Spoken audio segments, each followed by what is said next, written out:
A sense of lament hangs over this river, melancholy, as though a stifled wail awaits release. Gomti, on its banks, unfolded a most colorful chapter of Indian history. A chapter called Awadh, and its capital, Lucknow.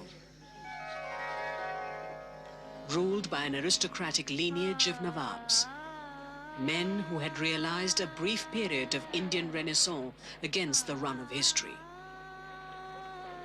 Gomti, like the city on its banks, loved the Nawabs and their indulgence, their gracious lifestyles, and their patronage to music and the arts. Alas, it was an interlude of history that was to be rudely cut short. No shot was fired, no blood was shed, yet Lucknow wept. For the armies of a ruler who lived beyond the seven seas would become her master, while her Nawab would be exiled, incarcerated. Jane-Alam Wajid Ali Shah would never come back to the banks of the Gomti, though he would permeate the collective subconscious of a larger India one day.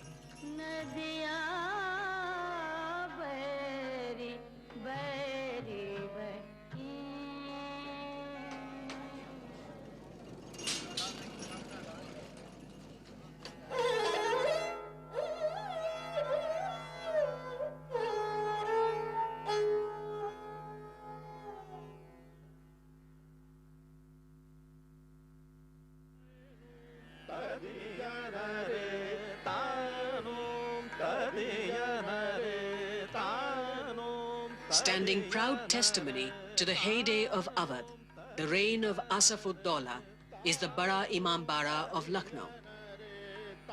Built to provide for famine relief, the monument eloquently narrates a glorious period of Indian history.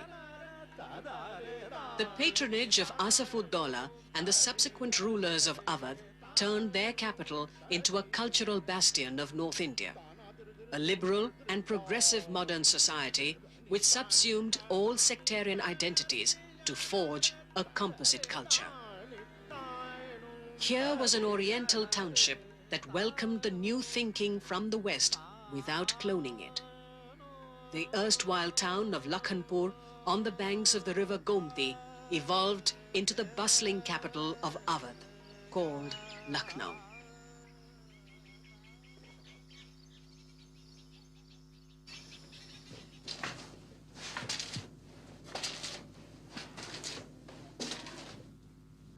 Nawab Jafar Mir Abdullah, the descendant of a lineage that boasts of Asaf-ud-Daula and Wajid Ali Shah. His proud gait and demeanor testifies to a link of continuity. In the Lucknow of the late 20th century, today the capital city of Uttar Pradesh, Nawab Jafar represents Lucknow's involvement with its romantic past.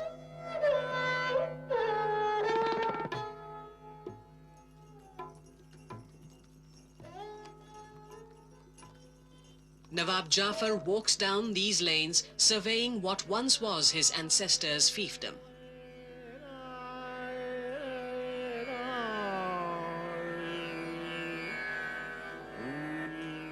Today, out there is a whole civilization that is in touch with its present reality, but occasionally looks back for reference to analyze the fading away of a lifestyle with time.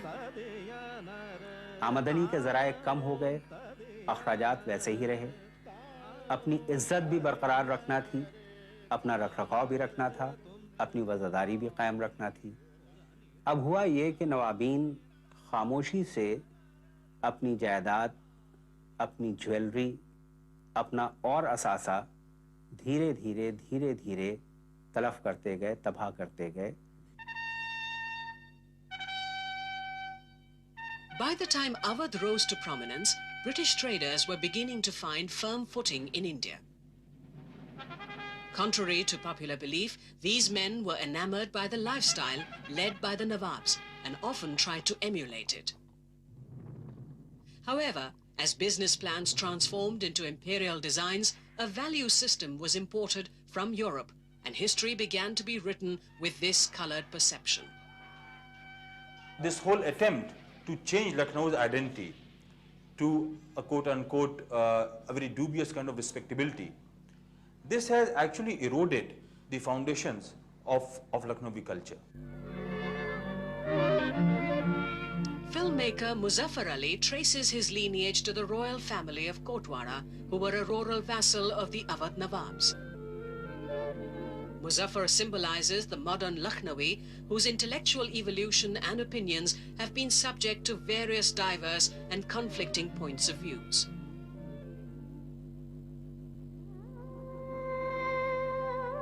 It was Muzaffar's film that captured Lucknow's rich culture on celluloid.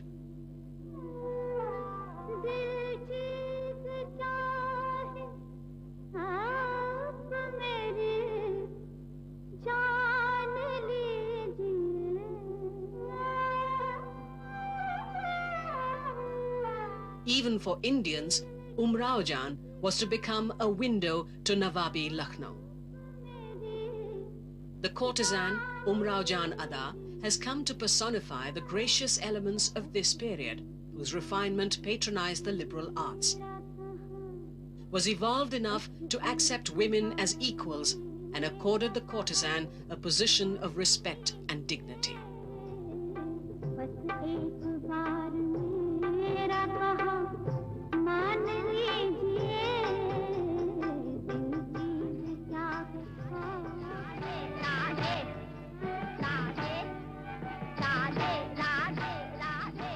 These lanes once resonated with music and dance. The exchange of pan or the betel leaf and the elegant entreaties of an encore.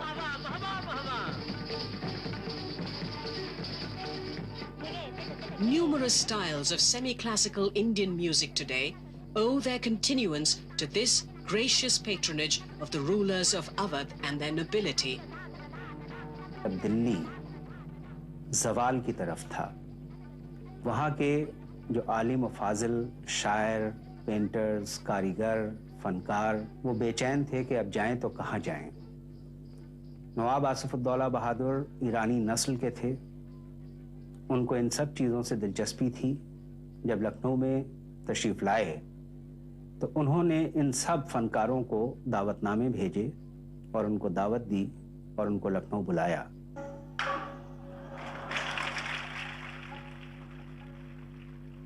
हमारे जो परबाबा थे ठाकुर प्रसाद दुर्गा प्रसाद जी, उनका बहुत ही नाम उस वक्त रहा। और जो मेरे पास घर है आजकल गोलागंज में, झावलाल पुल, भैरोजी रोड, गोलागंज, वो मकान भी उसी वक्त का दिया हुआ है नवाब साहब का।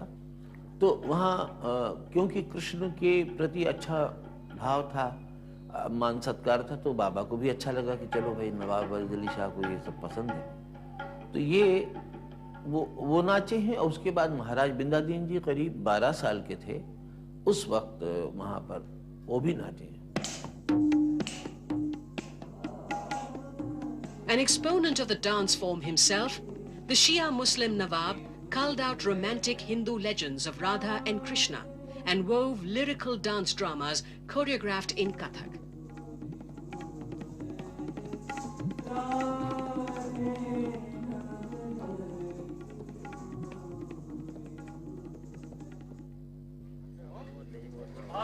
The pan is still there. Little else is left. Classical music and dance, once the gracious preserve of Lucknow's nobles, have now been co-opted by a new urban gentile.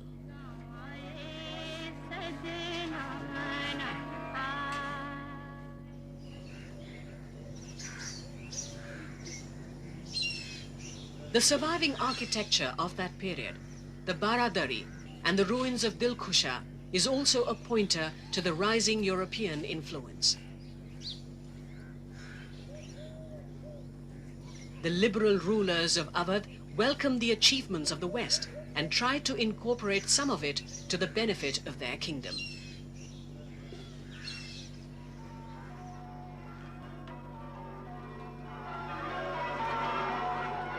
This school, established in 1848 during the reign of Wajid Ali Shah, stands testimony to that liberal attitude of the Nawabs. Co-opted early into the Lucknow ethos, La Martiniere boys remains a part of the city's proud heritage. The school also provides a link of continuity between the period of the Nawabs, the Raj, and the post-colonial emergence of Lucknow as a modern city. Outwardly, the link between the Awadh culture and the colonial culture, or rather the European culture, is visible in La Martiniere because of Asfadullah's relationship with Lord Martin. After 1947, a certain amount of integration and certain kind of amount of assimilation of cultures begin to take place, and I think La Martiniere is responsible for that. However, for the warlords of the East India Company, Awadh sovereignty was an inconvenience they could ill afford. After a point, they realized that Wajid Ali Shah was going beyond their control. He was no longer a dummy ruler as they thought. His depth of reach into the countryside was far greater than any other ruler before him. And this happened essentially because of his great regard and creativity for both classical art forms and folk art forms, because he became a folk legend himself in his lifetime. So finally, the British had no option but to depose him and exile him to Calcutta. A century or more later, master filmmaker Satyajit Ray was to adapt a Hindi short story by the renowned author Premchand, delineating the epochal events that were to follow. न कोई गोली चलेगी, न कोई जंग होगी। वाजिद अली शाह अपना वादा पूरा करेंगे। आज से 3 दिन बाद 7 फरवरी 1856 को अवध पर अंग्रेजी कब्जा हो जाएगा। जाने आलम अपनी महबूब लखनऊ नगरी को हमेशा के लिए छोड़कर चले जाएंगे और लॉर्ड डलहौजी आखिरी चेरी हड़प कर चुका होगा।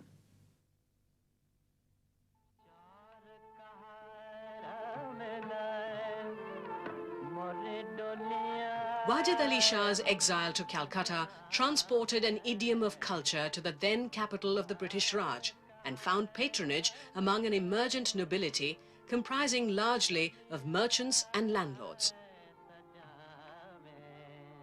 Years later, emergent technologies would mold and carry the idiom to various corners of India, and the idiom itself would become part of the collective subconscious of her people. Rita Ganguly is a professor at the famous National School of Drama in New Delhi. Born in Lucknow, Rita spent her childhood and formative years in the city. जब उनको ले जाया गया as a prisoner to Calcutta, मटिया भुज में जब ले गए, उनके साथ उनके गवैये भी गए. He did not leave them. और वो musicians हैं जो कि बाद में in turn कलकत्ते के लोगों को सिखाया, जैसे अंगूर बाला देवी वगैरह, ये उन्हीं से सीखे हैं जो वाजिद अली खान साहब जिनको ले गए थे अपने साथ. Wajid Ali Shah's emotional involvement with his beloved Lucknow was total. And it is his emotional and romantic persona that has come to symbolize all that Lucknow ever wanted to be. But destiny had ordained otherwise.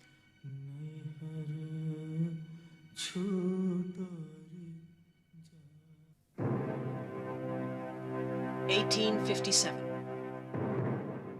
Lucknow was smarting under the humiliation caused to its beloved Nawab by the company. And their pent-up emotions only needed a spark to ignite. These ruins of what was once the home of the company's resident is witness to an important episode of the First War of Indian Independence.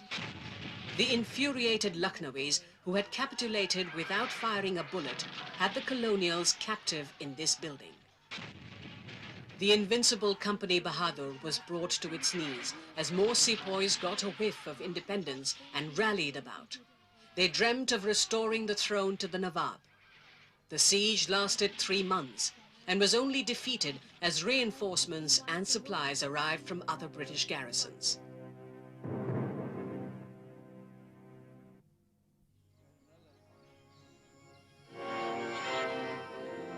A.B. Frank is a second-generation Lucknowian whose father adopted Lucknow as his home during the Raj and married an Indian.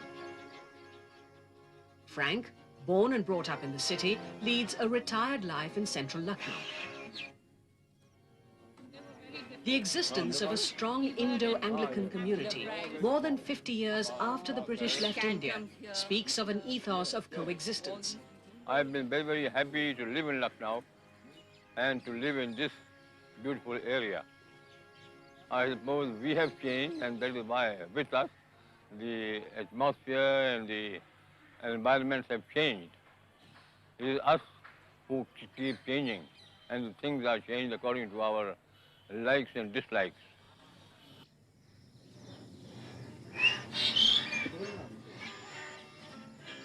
The legendary pop singer Cliff Richards, a Lucknowi Anglo-Indian, spent his youth in this house, and it was probably his fame that lent a face to this community of Lucknow. And what he told me I'll never forget until my dying day. He said, son, you are a bachelor boy.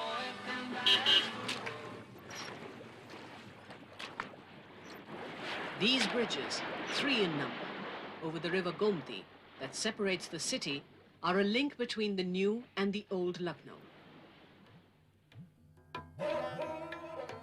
Today, the refined traditions of Lucknow are manifest as much in the finely crafted chicken work as its music and dance.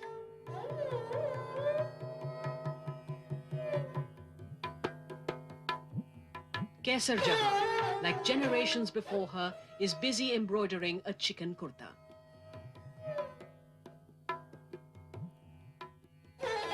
In her dimly lit house, Kaisar B takes days to embroider each piece of garment with fine threadwork.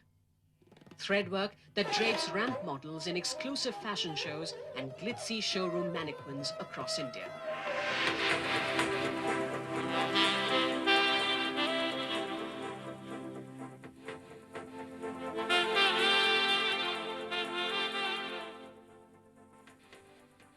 There was a lot of effort that went into upgrading the skill. To be able to pay them, we realized that the only thing to do is to place chicken into a high fashion and a high visibility structure and a situation where, again, we create the kind of patronage that is required to sustain it.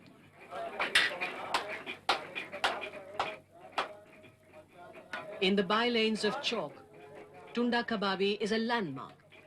Each kebab a mouthful of delicacy, prepared with finesse and exquisite in its detail. Colorful legends surround these kebabs. It is said that the Nawabs were so averse to physical labor that these kebabs had to melt in their mouths, lest they had to masticate. Tunda Kababi is as much a part of Lucknow's folklore as the city's monuments and kebab factories across the country try to replicate a whiff of this aroma in plush 5-star hotels. The Lucknowi cuisine, its style of cooking is called dampukht. Now, dampukht denotes a whole process of slow heat, so that the food which comes out is like concrete and yet delicate at the same time. It is a blend of so-called Hindu-Muslim influences. This combination of ruggedness, of sophistication, and the third aspect, which is the sensationalism, sansani-khezpan. So, and this is very much reflected in Lucknowi culture.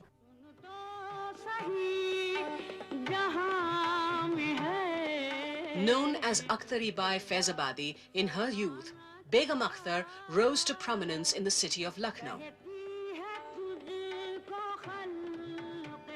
With the establishment of the radio station, her voice stirred the entire nation.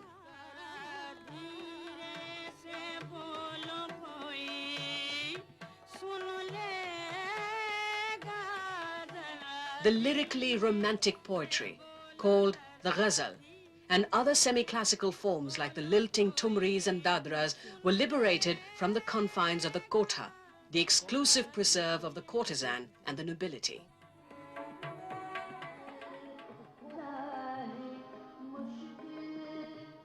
Rita Ganguly also has the singular distinction of being the longest-serving disciple of the great singer Begum Akhtar. मौसीकी सिर्फ गाना गाना ही नहीं, ये पूरी जिंदगी की experience है जो मुझे उनके साथ रहने से मिला. द बेगम अख्तर जिनको हम दुनिया जानती है आज, दैट emerged from Lucknow, वो एक जगह ही ऐसी है which gives you that kind of grandeur and एक पानी का एक ठहरा हुआ एक kind of dignity जो मिलती है.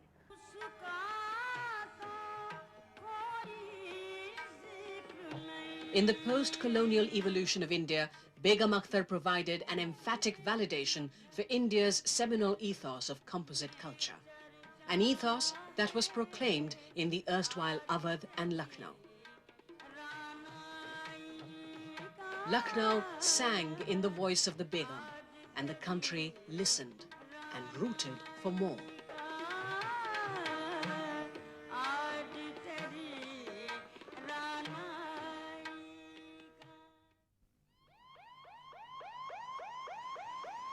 In the democratic federal structure of this vast country, Lucknow's importance as the capital of India's most populous state, Uttar Pradesh, is enormous.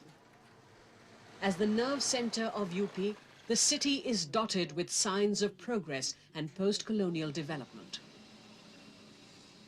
Some prestigious institutions that power India's sustainable modernization drive are located in the city. Lucknow's central marketplace, Hazratganj, probably sums up the story of this oriental town. Streams of casual strollers are punctuated with modern cars, billboards and neon signs that announce the arrival of global idioms, and an emergent upper middle class which could hardly remain untouched by socio-economic forces unleashed by the liberalization of the 90s.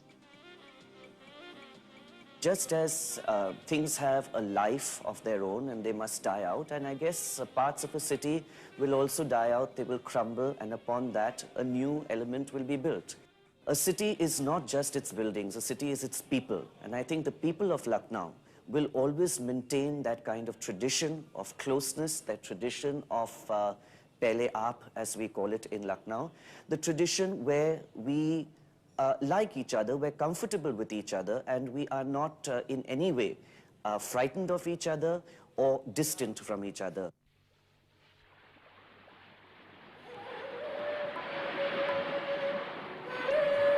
At the turn of the century, it's a sprawling mini metro that has grown far beyond the limits of Asafuddaullah's capital or the one occupied by Lord Outram and his forces.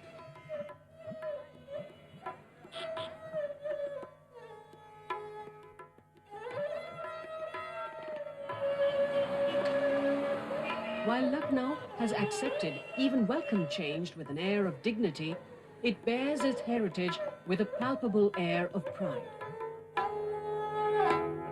The Lucknowis' conviction that they symbolize all that is refined and cultured overrides their travails of transition. A conviction that will perhaps ensure a romantic continuity, even as the old gives way to the new. A continuity symbolized by Gomti and the lamenting Tumri that Akhtar Pia or Wajid Ali Shah composed, leaving her banks.